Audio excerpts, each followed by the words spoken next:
Isang mapagpalang umaga sa ating lahat, mga kapatid ko kay Kristo, mula sa Gasolida Morning Devotion.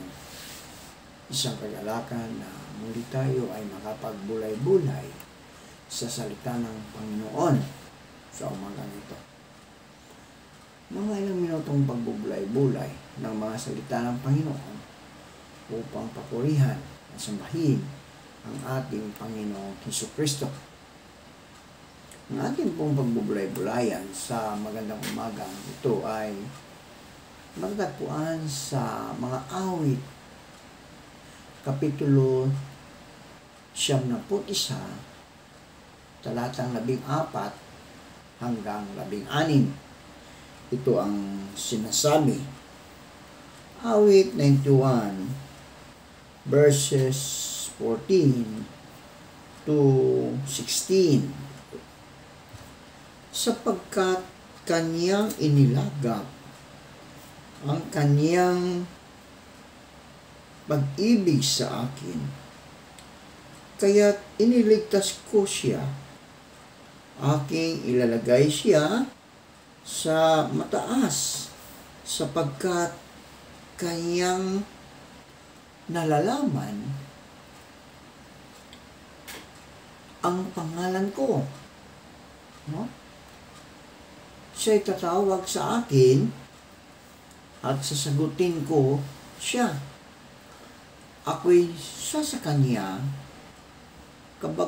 sa kabagabagan, aking ililigtas siya at pararangalan siya.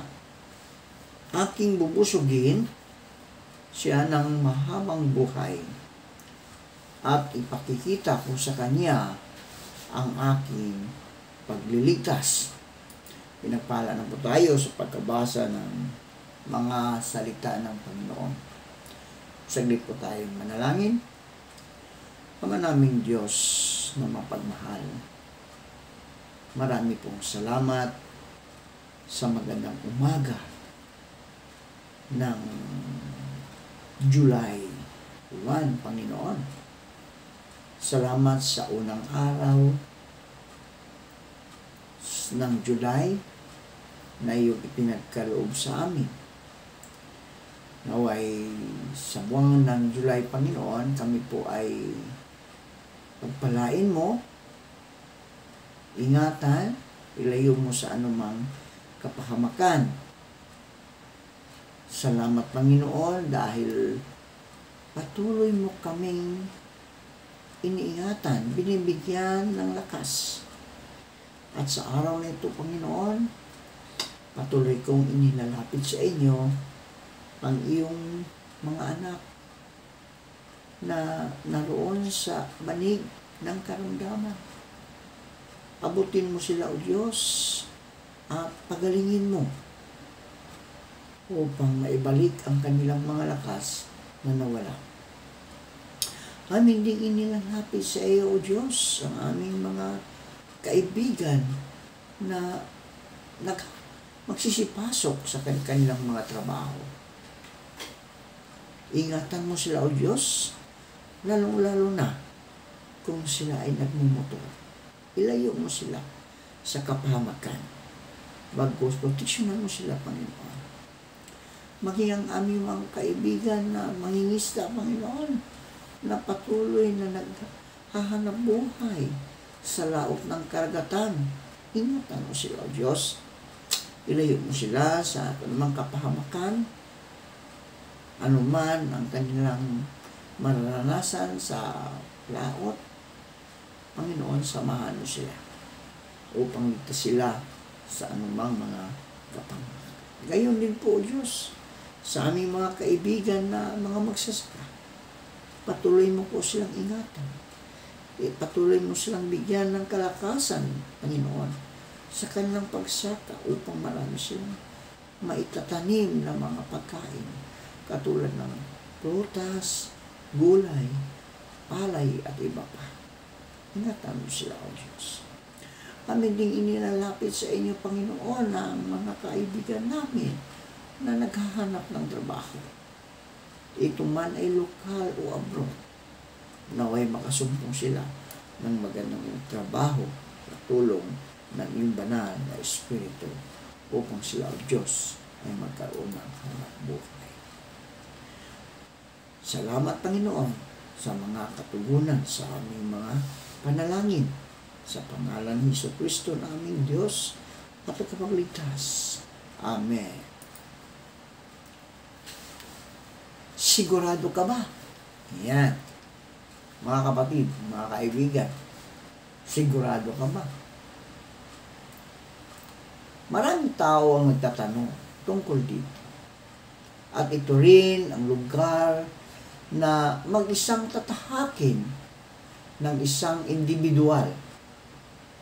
Marami ang natatakot sa kung ano ang naghihintay sa kanila. Natural na lamang na gustuhin nating malaman kung ano ang mangyayari sa kabilang buhay.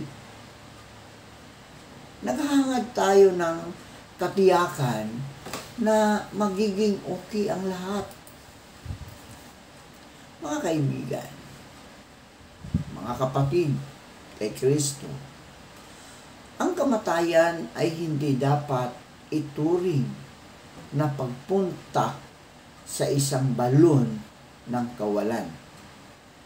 Dahil ipinapakita sa atin ng Biblia ang daan patungo sa buhay na walang hanggan.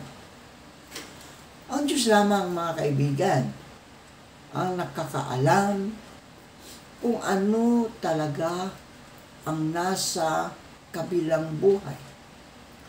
Maaari nating malaman ang sinasabi ng Biblia upang makatiyak tayo na makakapiling natin ang ating Panginoong Hesukristo at dooy maranasan ang kagalakan sa presensya niya magpakailanman.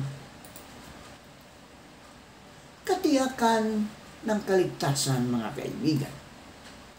Ibinigay ni Hesukristo ang kanyang buhay upang tayo'y magkaroon ng buhay na walang hanggan. Ito ang basihan ng ating kasiguraduhan. Hindi sa ating mga mabubuting gawa, kundi sa ginawa ni Jesus doon sa krus para sa iyo at para sa akin. Dumating si Jesus sa ating makasalanang mundo upang tayo'y iligtas at magkaroon ng kasiguraduhang maligtas. No? Ayon sa salita ng Diyos, mga kaibigan, kailangan natin maniwala na si Jesus ay namatay at muling nabuhay. Kung ating hihilingin, patawarin tayo sa ating mga kasalanan at siya'y ating maging tagapagligtas, tayo'y kanyang patatawarin at siya'y papasok sa ating mga puso. Tandaan mo, kaibigan, tandaan mo, ang katiyakan ng ating kaligtasan ay hindi nakabase sa ating mga gawa, kundi sa tinapos na gawa ni Jesucristo doon sa krus ng Kalbaryo. Mga kaibigan, sigurado ka ba na pagkatapos sa buhay natin dito sa mundo ay tayo ay magkaroon ng buhay na walang hanggan? Tayo po ay manalangin. Salamat po, Panginoon, sa mga salitang aming na pagbubulay-bulayan ngayong umaga. Salamat dahil meron pa kaming opportunity na makapaglingkod sa inyo, makapagbulay-bulay ng iyong mga salita. Panginoong Hesus, sa umagang ito, dalangin ko na pagpalain mo ang lahat ng nakikinig ng iyong mga salita. Ingatan mo sila, Panginoon. Ilayo mo sila sa anumang kapahamakan, kasama ng kanilang buong sambahayan. Panginoong Hesus, tulad ng mga alagad mo, nagpapasalamat po kami sa inyong pagtitiwala at pagtawag sa amin para maglingkod sa iyo. Kahit hindi kami karapat-dapat, makakaasa po kayo, Panginoon, na hindi po namin ito sasayangin ang pagkakataong itong ibinigay ninyo sa amin. Sa pangalan ng Ama at ng Anak at ng Banal na Espiritu Santo. Amen. Amen.